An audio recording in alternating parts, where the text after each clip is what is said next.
Muito boa noite. Começando mais um programa Centros aqui na TV Univates. Nosso tema de hoje é sobre o Núcleo da Diversidade que está em atuação junto ao DCE aqui da casa. Vamos saber detalhes deste núcleo logo após a abertura do programa.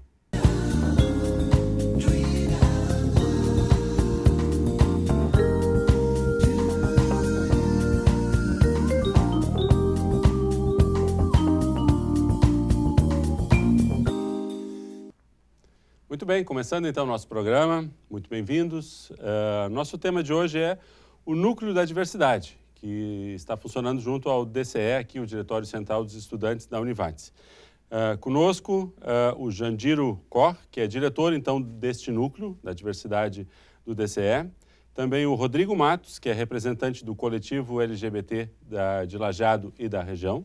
E a Inauã Ribeiro, representante da diversidade religiosa, integrante da PASUNE. PASUNE é Pastoral Universitária Ecumênica.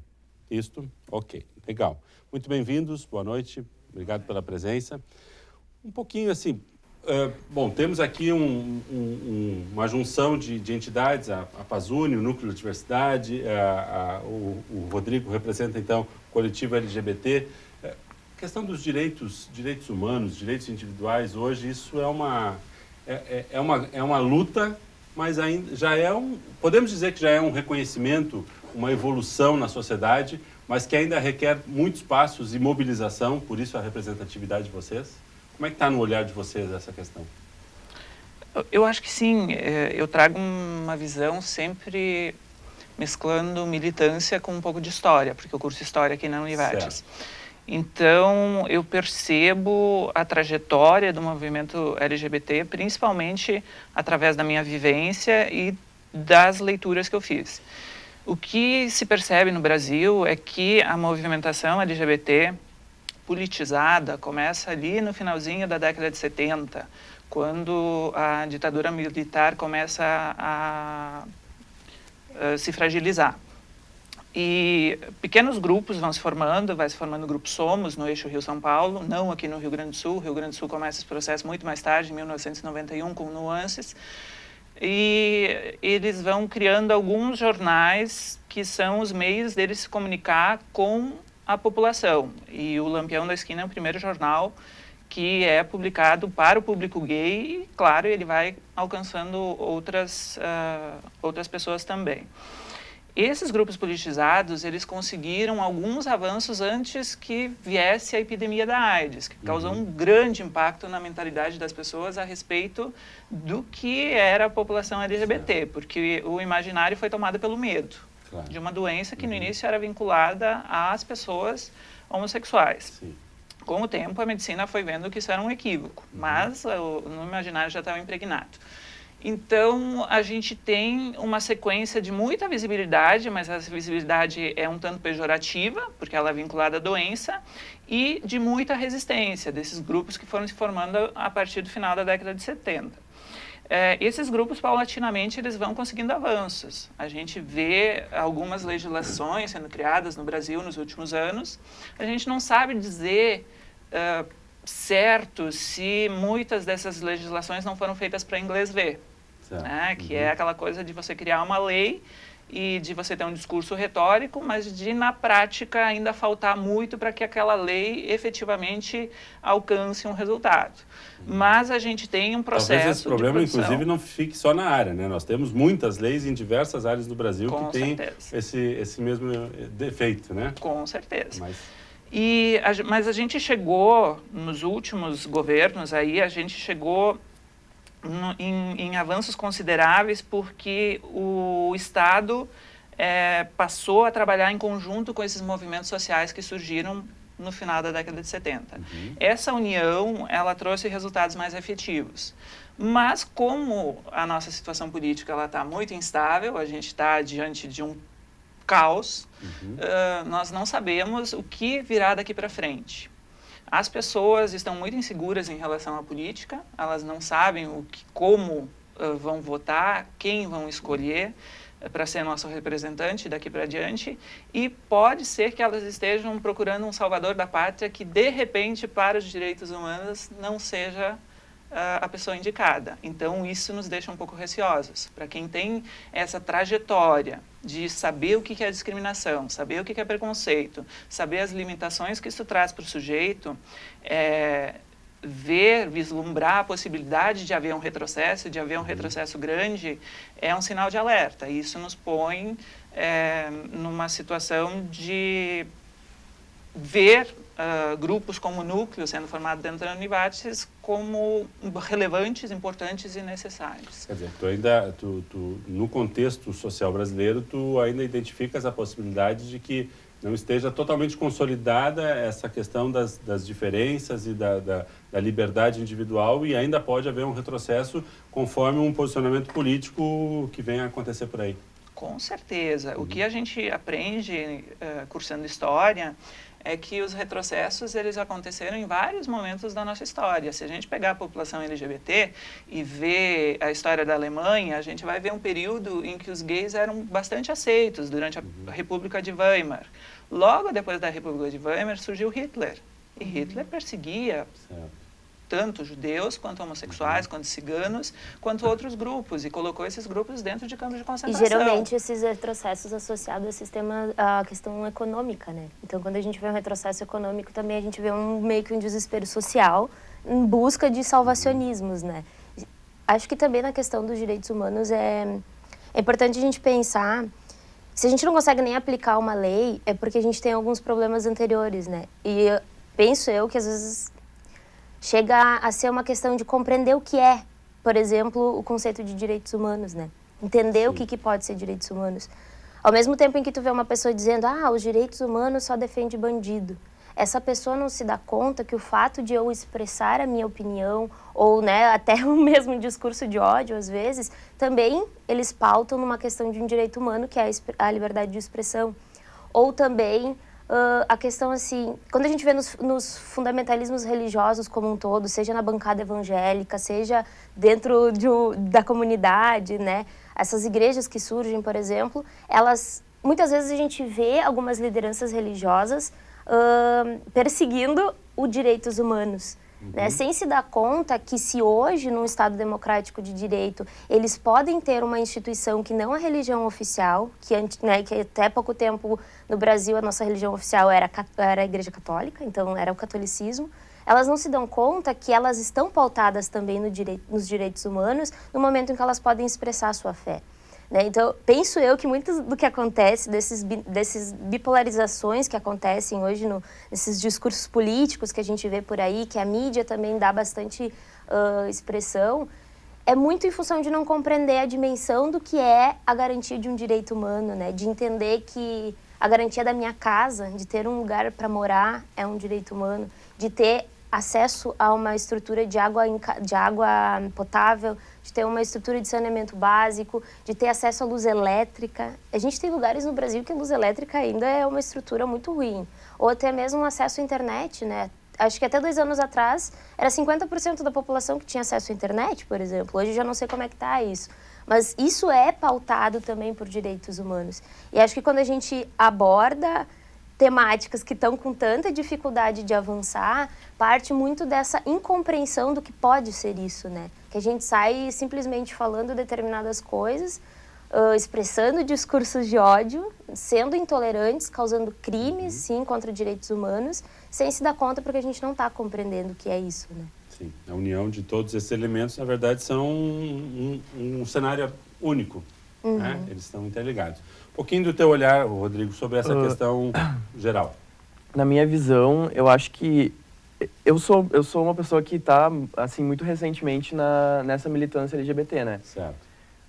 Eu acho que a gente conseguiu transmitir essa informação através das mídias sociais, das mídias de informação, né? A gente conseguiu passar essa mensagem para uma grande maioria. Só que fazer essa manutenção de pensamento, fazer essas pessoas desenvolverem uma empatia pela causa, entenderem a nossa vivência enquanto quem nasceu com essa condição, porque não é uma escolha, eu acho que ainda é muito falho, porque as pessoas sabem do que se trata a nossa luta, né? A luta LGBT, a luta das mulheres, a luta dos negros, só que parece que tem muita gente que resolve se cegar quanto a isso e não mudar esse pensamento, esses discursos de ódios que a gente ouve todos os dias, é só sair na rua e a gente está sujeito a ouvir isso.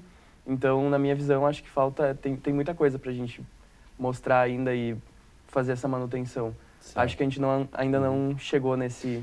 E tu começaste a tua fala dizendo que é muito recente o teu engajamento. Sim. E o que te levou a buscar esse engajamento? Por que alguém não se engajaria numa situação dessas em se identificando com o movimento?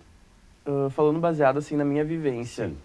Eu sempre sofri essa opressão, né? Uhum. Que a gente sofre, tanto os gays quanto as mulheres, os negros.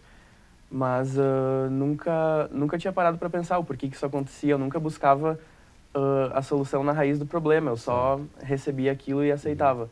E quando eu parei para pensar e busquei realmente na raiz do problema, entendi o porquê que isso acontecia, entendi que isso é uma opressão sistêmica que serve muito bem ao Estado, ao sistema em si.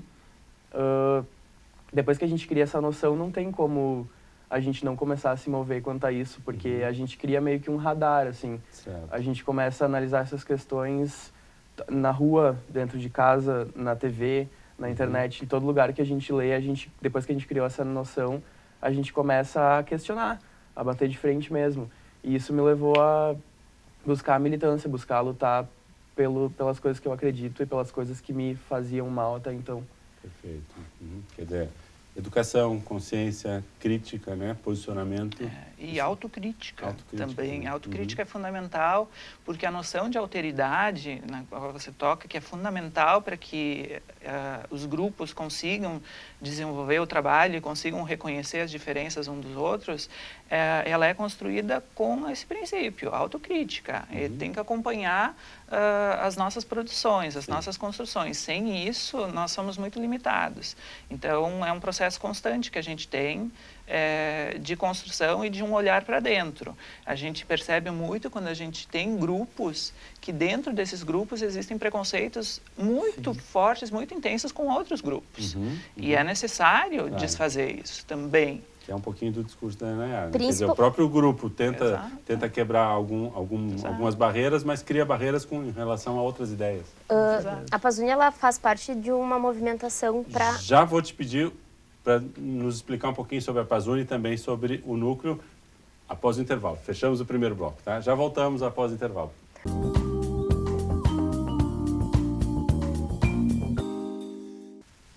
Segundo bloco do nosso programa Centro de hoje, estamos falando sobre o núcleo da diversidade e também outros movimentos que temos aqui dentro da Univates. Conosco o Jandiro Cor, que é diretor do núcleo de diversidade do DCE, o Rodrigo Matos, que é representante do coletivo LGBT de Lajeado Região, e também a Inauã Ribeiro, representante da diversidade religiosa e integrante da Pazuny. Pazuny, aliás, que você estava começando a nos relatar sobre a Pazuny no final do primeiro bloco. Vamos lá. Pegando ainda o eixo de antes, a Pazuny, ela faz parte de uma mobilização aqui no Rio Grande do Sul que propõe o diálogo interreligioso. E uma coisa que eu percebo que acontece é que quando tu propõe a construção de uma cultura da paz e tu propõe o diálogo, tu começa a colocar as diferenças e as pessoas em suas diferenças e nos mesmos espaços. E quando tu faz isso, acontece esses movimentos, né? Primeiro, eu me percebo enquanto diferente, então eu reafirmo uma identidade, ao mesmo tempo em que eu começo a perceber que outras pessoas também estão nas suas diferenças. E aí eu tenho que lidar com o que é o meu diferente e o que é o diferente do outro. E nesses movimentos a gente começa a perceber que a gente não sabe dialogar e que a gente precisa entrar no processo de aprendizagem do diálogo. A gente... Por exemplo, as questões políticas que vêm acontecendo desde a eleição de 2014, as pessoas elas estão com os nervos à flor da pele. Elas não conseguem sentar e trocar uma ideia, digamos assim. Não conseguem pautar suas ideias e escutar o outro e aí fazer uma construção de diálogo, né? A gente precisa começar a propor esses espaços. A gente precisa colocar essas pessoas a falar. Nós precisamos nos colocar em diálogo também, né? E começar a treinar isso, a começar a aprender a dialogar. Isso é uma coisa que, por muito tempo, a gente se fechava em grupos, eu tenho uma identidade e eu me fecho nesse grupo. E eu afirmo esse grupo, eu afirmo meus direitos, mas eu acabo esquecendo que eu vivo em sociedade e eu preciso estar fazendo esse diálogo, né? E aí vem esse movimento da alteridade, o movimento da autocrítica, que querendo ou não a gente precisa estar fazendo, né? Aprendendo isso. Claro. Acho que a Pazuny, ela vem muito nesse sentido, né? Ela é uma pastoral universitária ecumênica, ela inicia com a vinculação na Igreja Católica, mas ela participa dos movimentos de diálogo interreligioso já desde 2011. Né, integrou uma rede nacional de diálogo ecumênico interreligioso e vem participando de agendas de construção de diálogo e pautando pontos específicos de luta, né? Que, querendo ou não, muita coisa que a gente pode se utilizar hoje, se a gente pode chegar dentro de uma instituição e optar por um nome social, por exemplo, foi pautado em muita luta, né? Isso... Então, a gente precisa também estar fazendo esse reconhecimento. E a Pazuny, ela vem sempre apoiando e tentando construir, né, esses espaços de diálogo. Qual é a amplitude da Pazuny? A Pazuny é local, regional, estadual? Como é que funciona, assim, a sua estrutura? Quando ela foi proposta, ela começou local, né? Foi proposta por 2 jovens ali de Estrela, vinculados à Diocese de Montenegro. Mas logo, ela participou de uma rede nacional. A menina da Pazuny, a Eduarda Scherer, na época, ela... passou a ser facilitadora estadual, então ela atuava em âmbito estadual, e logo ela passou a ser facilitadora nacional. Então, conforme o movimento dela, a Pazuny também foi aumentando, né? Hoje a gente tem integrantes em vários lugares do país, né? Desde o Amazonas, Paraná, Santa Catarina, Rio Grande do Sul, aqui no Vale do Taquari. Como a gente atua bastante dentro da Univates e os estudantes são de várias cidades do Vale do Taquari, a gente pode dizer que tem pessoas de vários lugares, né? Então, ela é local, tem maior força aqui no Vale do Taquari, que é de onde ela surge, mas ela também tem atuação, espaços de incidência em outros lugares do Brasil. Certo. E até contatos fora, né? Um intercambista colombiano, quando veio para o Brasil, quis levar a ideia da Pazuny para a Colômbia, né? Continuou, temos contatos em Cuba também, em outros lugares do mundo, assim. Quer dizer, é um movimento que reverberou e está crescendo. Porque como a gente não tem a questão da carteirinha, né? Não precisa se inscrever, é sentir-se parte, se propor em diálogo, as pessoas se sentem Pazuny e dizem, eu acho que sou Pazuny também. E aí a gente acaba fazendo uma rede de contatos, né? Claro. E de proposições. Daqui a pouco alguém tem uma proposta lá na Colômbia, pode nos trazer para cá. Perfeito. Ok. Jandido, um pouquinho da criação desse núcleo do propósito. Por que o DCE toma para si essa postura e qual a sua proposição? Eu te diria que para responder isso seria mais indicado a gente ter o Luiz, que é o presidente do DCE aqui. Mas como tu estás representando ele? Isso, eu vou tentar passar para vocês como eu entendo que esse processo tem acontecido. No início do ano, ele veio com esse convite. Eu fui a primeira pessoa a ser convidada, por isso eu estou na direção, não porque eu sou melhor ou porque eu fui escolhida, mas só por esse fator. Hesitei um pouco em aceitar, porque eu pensei sobre qual seria o papel de um núcleo de diversidade dentro de uma instituição. Quais seriam as possibilidades de um núcleo e quais seriam as limitações de um núcleo. Acabei aceitando e acabei buscando a Inauã, que era uma pessoa que eu já conhecia pela trajetória politizada dela. E com ela a gente começou uma série de conversações para consolidar esse núcleo. Por que eu vejo que o DCE tem interesse nessa estrutura? Primeiro, a gente tem uma resolução aqui na Univates, que é a política das individualidades, que foca nessa questão das diversidades.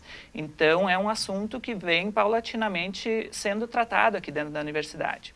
Segundo, o DCE, o Diretório Central de Estudantes, ele vem passando por uma coisa que muitas instituições passam, que é uma espécie de crise de identidade.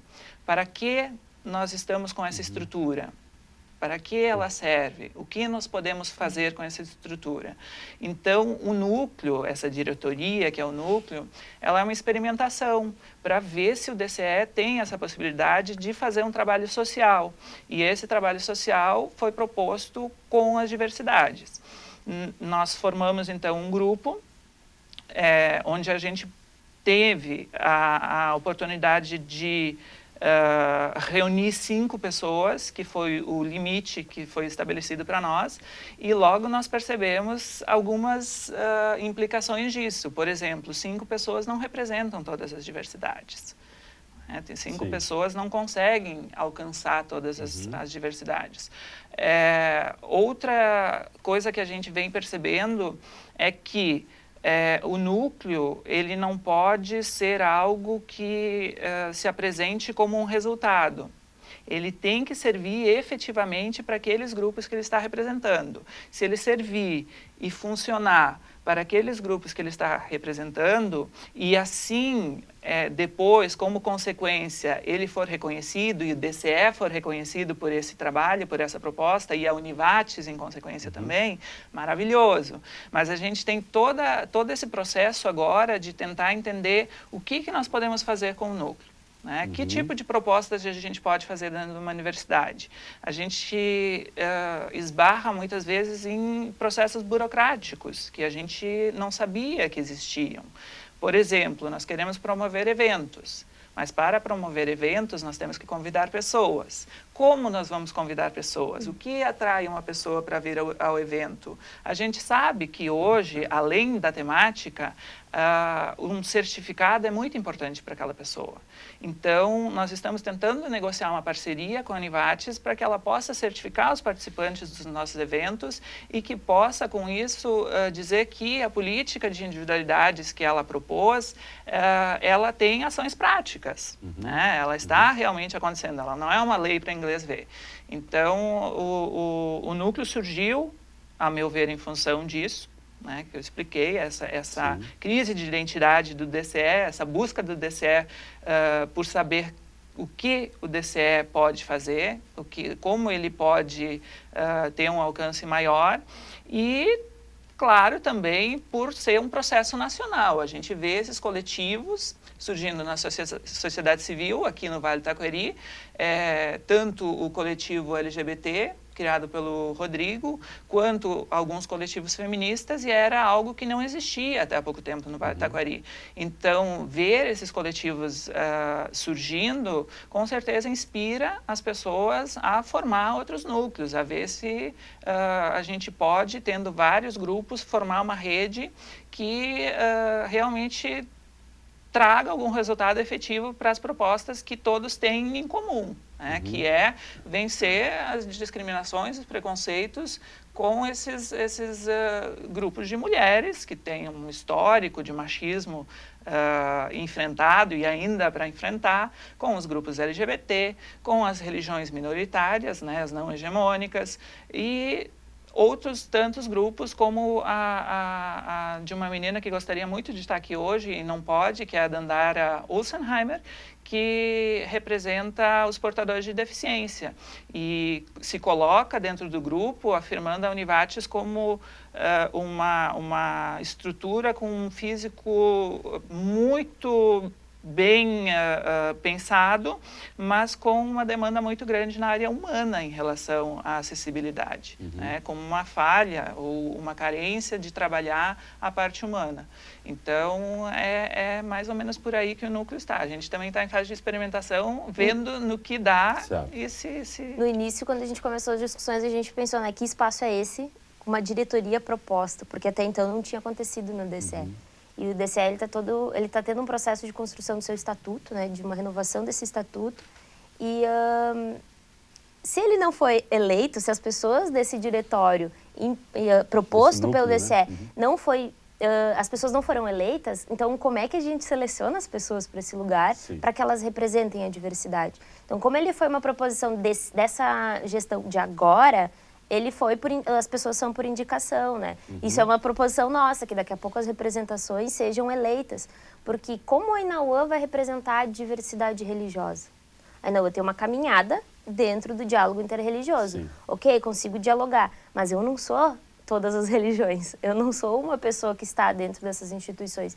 Então, estar dizendo que você representa determinado coletivo ou determinada proposição de pauta social demanda uma responsabilidade. Então, por que não daqui a pouco se tornar cargos eletivos, né, junto com as chapas de DCE? Então, a gente teve toda essa problematização de convidar pessoas e pensar pessoas que pudessem dar conta dessa representatividade. Que talvez seja um desafio na sequência, uma vez estruturado, consolidado, talvez não totalmente consolidado, porque isso é um trabalho de mais tempo, não só de uma gestão, né? Mas aí vai para a questão mais legal, né? Porque daí também tem a letra, o estatuto, o regramento. Fechamos nosso segundo bloco. Depois eu quero ouvir um pouquinho mais, Rodrigo, a respeito do movimento LGBT, também a sua proposta aqui no Vale do Taquari. E depois a gente tentar combinar um pouquinho isso. Como é que fica essa junção? Como é que ficam as atividades propriamente de cada um dos movimentos de vocês e como é que eles trabalham em conjunto, ok? Já voltamos.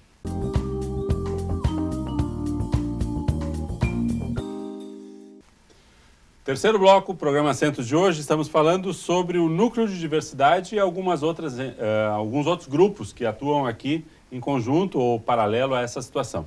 Rodrigo, um pouquinho do coletivo LGBT, como é que ele funciona aqui na região, como é que as pessoas podem se engajar, como é que é o processo todo? Bom, o coletivo ele nasce a partir de uma necessidade, né, que a gente enxergava de ter um espaço para falar das nossas pautas, por exemplo, sem usar o meu nome, Rodrigo, ali falando sobre isso. A gente queria um espaço onde a gente fosse reconhecido como um grupo, reconhecido como um coletivo, e a gente pudesse chamar a população que ainda não tem acesso a esse tipo de informação através de rodas de conversa, através de palestras, enfim. E ele nasce, na verdade, a partir de um acontecido aqui em Lajeado, onde a gente foi numa festa, numa casa noturna, e essa casa, ela teve, assim, atitudes muito homofóbicas, muito violentas, por parte da equipe de segurança. E aquele dia a gente não sabia muito para onde correr, o que a gente fazia, e eu estudo jornalismo, né, então eu já conhecia meio que essa história de coletivos, de usar a comunicação para a gente trazer resultados. E eu pensei, conversei com uns amigos meus que têm uma linha de pensamento muito parecida, pessoas politizadas, pessoas com uma noção de coletivo, né? E a gente resolveu criar, é um coletivo totalmente independente, a gente não conta com a ajuda de governo lajadense, a gente não conta com a ajuda de universidade, a gente só resolveu se juntar, colocar um nome ali e começar a fazer as coisas acontecerem, né? E, bom, a gente criou, vai fazer 1 ano em julho que a gente tem o coletivo, e ele serve, assim, de várias utilidades. A gente usa ele na internet como criador de conteúdo mesmo, para passar informação, né? Através do Facebook. A gente usa como uma plataforma de denúncia, caso aconteça, tipo, casos de homofobia, casos de machismo, violência, intolerância em si. A gente usa a página do Facebook para denunciar, para expor pessoas que estão fazendo isso por aqui. E abraça não só Lajeado, como as cidades arredores, né? E já fizemos algumas rodas de conversa, que é muito informal, assim, a gente se junta num parque, num domingo à tarde, para falar das pautas que a gente está sentindo necessidade de mudança em Lajeado, para falar das nossas vivências, das coisas que a gente está sofrendo. Certo. E deu um resultado muito legal, a gente tem bastante curtidas, assim, na página do Facebook. Parece que depois da criação do coletivo, as pessoas começaram a falar muito mais disso, porque viram que elas não estão sozinhas, não são só elas que sofrem isso e não são só elas que pensam dessa maneira. Então é bem legal a gente criar um espaço para debater isso, para se assegurar como um coletivo. A capa do Facebook diz assim, sozinhos somos fortes, mas juntos somos um exército. E é exatamente isso que acontece quando a gente está assim, sendo reconhecido e se assegurando como um coletivo. Parece que a gente tem mais coragem de fazer as coisas, de bater de frente nessas opressões que acontecem, tipo, todos os dias aqui. Sim. E é muito legal o resultado, assim. É que individualmente é um exercício muito... Tu pode ser um soldado da tua causa, mas individualmente tu trabalha muito mais com a resignação e a capacidade de resiliência, né? De bater contra a parede e ir de novo, e para mudar as coisas somente num grupo, numa união. Querendo ou não, sozinho tu fica muito vulnerável, porque a violência tá aí, ela acontece, então é muito, às vezes é perigoso. Sim. A gente tá lutando por uma causa assim sozinho, e com o coletivo a gente se sente assim totalmente abraçado e com força para seguir a luta e para bater de frente. Legal, quer dizer, vocês trabalham tanto no suporte as situações que eventualmente aconteçam, né, de fazer um enfrentamento, mas também com informação para fazer um posicionamento. Propor roda de conversa e conversar sobre isso, que é conversando que a gente vai criar essa noção e atingir mais gente possível. Legal, ótimo. Depois eu vou te perguntar como é que as pessoas acessam o Face e tal, como é que elas se integram, como é que elas podem participar das atividades e um pouquinho da agenda. Bom, vou perguntar para os três, na verdade, mas a Inauã e o Jandiro já começaram o debate que eu vou propor agora, que é por que a questão do movimento da diversidade se integra, e tu comentaste lá antes na tua fala, tu convidaste a Inauã para ajudar a pensar. Puxa, eu vou trabalhar com o movimento de diversidade e uma das tuas primeiras aliadas foi um movimento de religiosidade, né? E a gente hoje, às vezes, olha para um contexto, né? Tu mesmo disseste, algumas religiões, inclusive, são um tanto radicais em suas posturas, né? E a gente hoje, vocês estão propondo a união dessas duas áreas. Sim. Como é que isso funciona? Primeira coisa, eu convidei a Inauã porque eu já conheço o histórico da Inauã. Eu conhecia ela antes, então isso foi uma salvaguarda para mim. Se a gente pensar em religião, se a gente pensar no histórico das religiões, a gente vai acabar concluindo o que o Daniel Borrillo conclui no livro dele sobre a homofobia, que a tradição judaico-cristã está na raiz da homofobia, está na raiz de todos os processos de exclusão que os dissidentes sexuais que não estavam enquadrados na norma, naquele binário masculino-feminino, homem e mulher, sofreram ao longo da história, inclusive as fogueiras na Idade Média. Entender isso é fundamental. E aí a gente precisa voltar, principalmente para quem tem uma religião, para um processo autocrítico. A gente também tem uma realidade muito peculiar aqui no Vale do Taquari, que é a seguinte: nós fomos constituídos, claro, aí eu estou falando de uma situação que já ignora os indígenas que viviam aqui antes e que são grupos que deveriam estar representados no nosso núcleo, mas não estão porque a gente não tem um aluno indígena na Univates e tem essa dificuldade. E a gente também está descartando os negros que vieram com as suas crenças e a sua religião própria, que é diferente da tradição judaico-cristã. Mas os nossos imigrantes, grosso modo, que são maioria hoje, vieram com esse imaginário cristão, né? São católicos ou protestantes. E isso, a meu ver, nos dá uma constituição específica. Se você vê o trabalho do Marcos Benedetti, por exemplo, que fez uma pesquisa sobre as trans de Porto Alegre e viu que elas migravam para Porto Alegre e viu como um dos resultados dessa pesquisa que não tinha praticamente trans migrando do Vale do Taquari para Porto Alegre, você começa a se perguntar do porquê disso. E uma das conclusões dele é que um fator essencial para que não tenham se formado identidades trans no Vale é justamente essa rigidez da constituição religiosa que é parte da nossa história. Bom, se eu concluo que a religião é uma das formas, né, uma das instituições, as igrejas foram uma das instituições que mais oprimiram a população LGBT, realmente essa tua pergunta é totalmente pertinente. Por que eu vou tentar uma aproximação com grupos religiosos? Principalmente entendendo que hoje a gente vê grupos religiosos muito fundamentalistas, né? Querendo voltar àquele processo de exclusão que diz que só dá para legitimar como normal o sexo que resulta em reprodução, né? Que resulta em filhos. Eu percebo na trajetória da Pazuni, na trajetória da Inauã, uma resistência a esse entendimento hegemônico excludente. Acompanhando minimamente o processo de construção da Inauã, eu fui capaz de perceber que eles são um grupo que tem ideias muito avançadas dentro das representações religiosas que eles têm. Então, eles são grupos que estão trabalhando para desconstruir aquele pensamento preconceituoso a partir de dentro. E não faz sentido a gente não querer essa aproximação, porque esse diálogo é fundamental, principalmente com essas cabeças dentro dessas instituições, com as quais talvez a gente não tivesse essa proximidade e não fossem esses indivíduos. Para nós tem sido como núcleo, eu falo para nós como núcleo, tem sido interessantíssimo, porque tem desconstruído uma visão generalizada que a gente faz, né? A gente diz, todos os religiosos são preconceituosos. Sim. E quando a gente conversa com determinados grupos, a gente vê que não necessariamente é isso.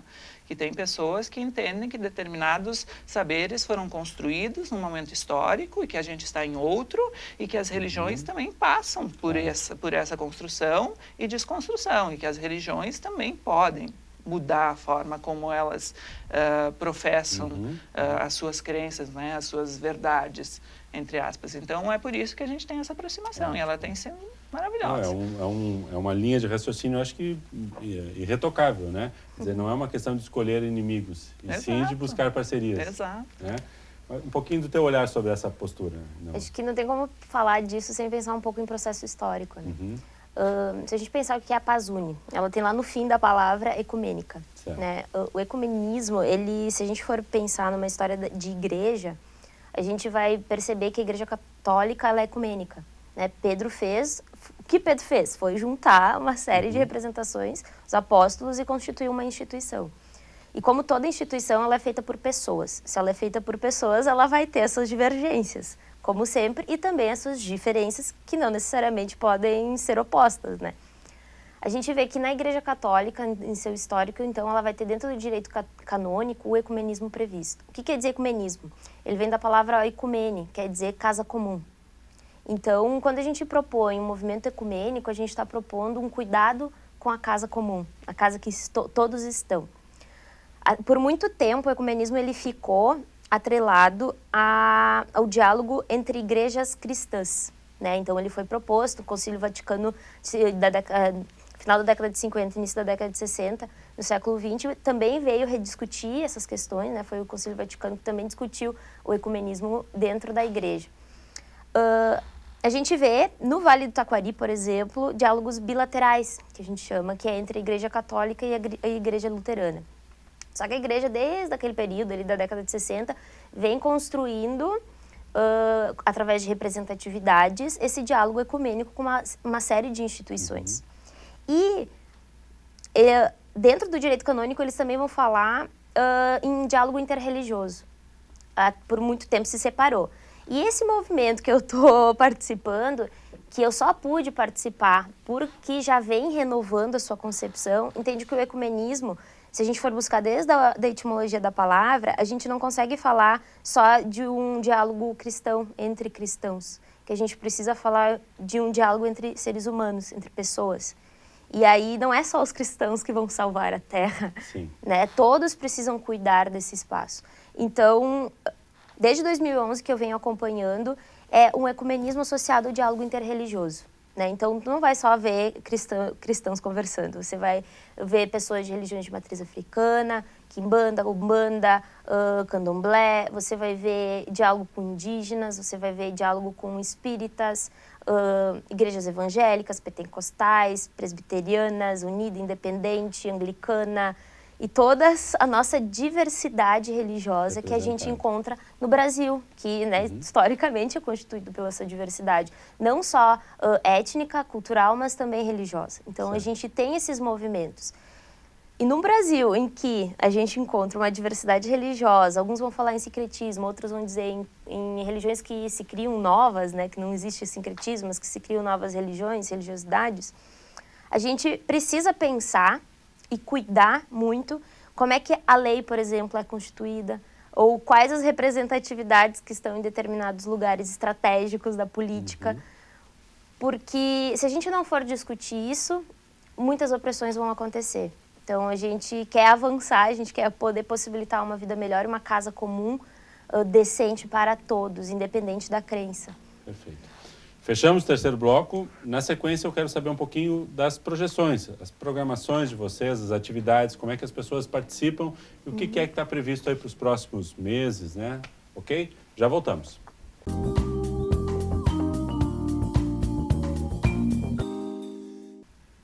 Quarto bloco, estamos fechando nosso programa sobre o núcleo da diversidade aqui do DCE.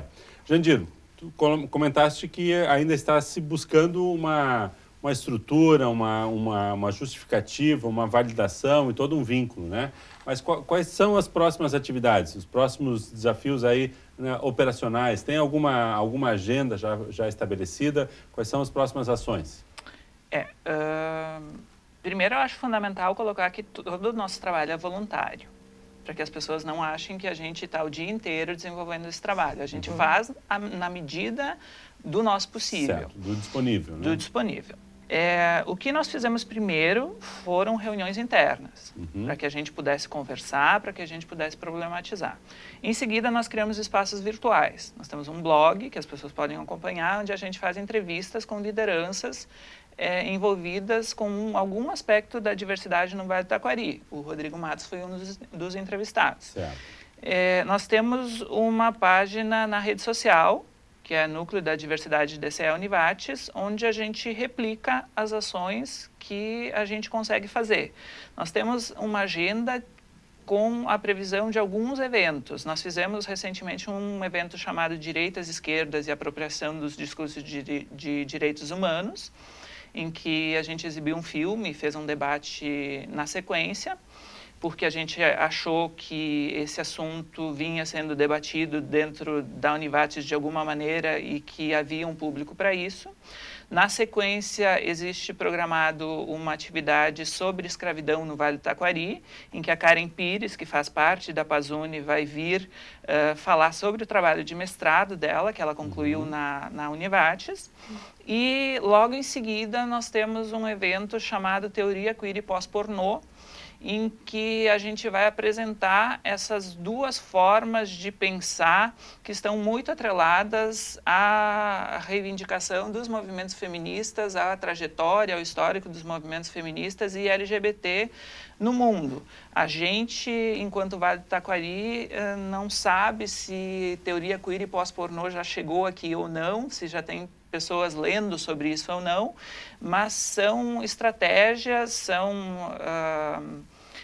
meios encontrados para que as pessoas possam questionar se o que a gente entende hoje por gênero, se o que a gente entende hoje por identidade, se as estratégias adotadas para desconstruir e melhorar isso são as melhores ou se existem outras que possam ser adotadas para a gente trabalhar. Resumindo, essas duas teorias, elas nos apresentam talvez uma possibilidade de democratizar a felicidade, de democratizar os momentos felizes que o ser humano tem, de possibilitar que grupos que até então não podiam viver seus sentimentos, não podiam ter as suas vidas de forma pública, como outros têm há muito tempo, possam fazê-lo. Esses 3 eventos a gente tem programados até então. Hoje, logo depois do encontro, a gente vai ter uma reunião com o DA do curso de História, da reunião da qual provavelmente vai sair alguma outra estratégia. Então, a gente está sempre pensando em algumas estratégias, em alguns meios para se comunicar com os estudantes, para se comunicar também com a comunidade do Vale do Taquari, que essa é a proposta do presidente do DCE, o Luiz, quando convidou a gente para formar um núcleo, ele disse, não, eu não quero que atinja só dentro da Univates, mas que alcance, que tenha abraços para a comunidade. Perfeito. E para acompanhar essas atividades, as pessoas podem entrar no site do DCE, no Face, como é que funciona para acessar isso? Quem está nos assistindo queira... Tem o Facebook, Núcleo da Diversidade DCE Univates, que é o canal mais fácil da pessoa acessar o que a gente está fazendo. Claro que as pessoas podem se dirigir ao DCE, mas aí o DCE vai fazer esse meio de campo, essa ponte, e aí talvez seja um processo um pouco mais demorado e um pouco mais não tão direto. E tem o blog, onde a gente publica as matérias, que daí são trabalhos mais extensos, onde as pessoas contam toda a sua trajetória, unindo biografia e o que elas pensam sobre o Vale do Taquari, sobre esses movimentos sociais dos quais elas são lideranças aqui no Vale do Taquari. Rodrigo, como aluno de jornalismo, é importante a gente salientar como as mídias sociais hoje são fundamentais e são estratégias pertinentes para fazer essa disseminação, né? Com certeza, as mídias hoje em dia são as nossas maiores aliadas, porque é a partir delas que a gente chega nas pessoas. Inclusive, quem quiser saber mais sobre o coletivo, a gente tem uma página no Facebook, né, que é a mídia que mais abraça pessoas. A gente poderia ter criado um Instagram, um Twitter, mas eu acho que o Facebook praticamente todo mundo hoje em dia utiliza. E a gente está lá como coletivo LGBT, Lajeado e Região. Como eu falei antes, a gente serve como plataforma de denúncia também.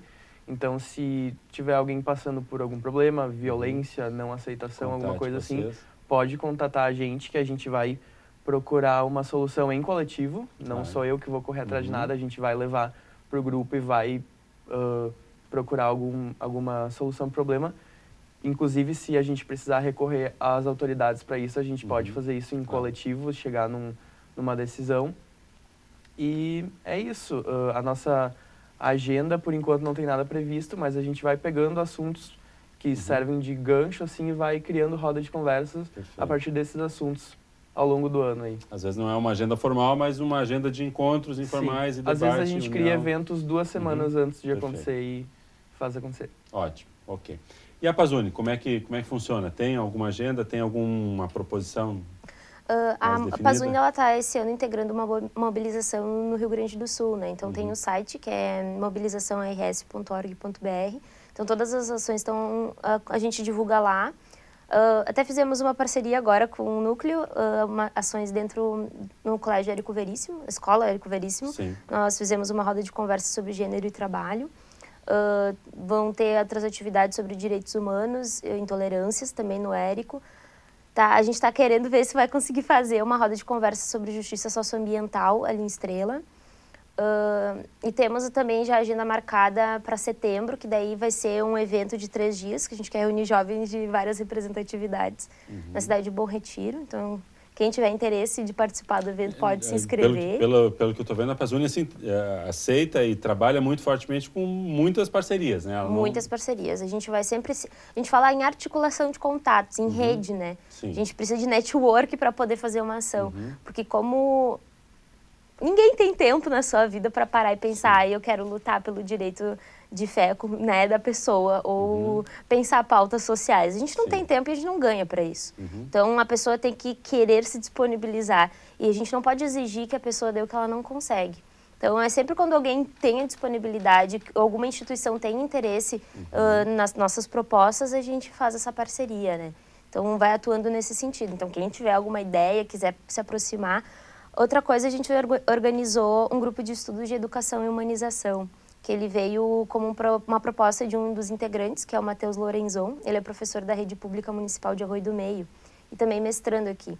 E ele tinha já um projeto para estudar a questão da humanização na educação já há uns 2 anos. E aí ele pensou, vamos fazer esse projeto pela Pazuni, e a Univates nos deu esse apoio para poder fazer. Então, ele está acontecendo, está na agenda já da Univates. Então, quem tiver interesse de participar, pode participar. E enquanto as coisas vão acontecendo, a gente vai pensando, né? Conforme as parcerias surgem, a gente vai criando outros contatos e eventos. Ok, ótimo, excelente. E eu já deixo à disposição a Univates aí. A TV Univates é um canal que, por favor, utilizem sempre para divulgar seus eventos, suas propostas, suas ações, o DCE, o Núcleo, o coletivo. A gente faz questão de dar visibilidade e de participar desse processo de desenvolvimento social aí. E também de garantia dos direitos individuais. Muito obrigada, porque isso é muito importante para a gente. Claro, não. Estamos juntos, ok? Agradeço a todos vocês, boa noite. E principalmente a você que nos acompanhou no programa de hoje. Voltaremos na próxima semana com um novo tema aqui na TV Univates, no programa Centros. Muito boa noite, até lá.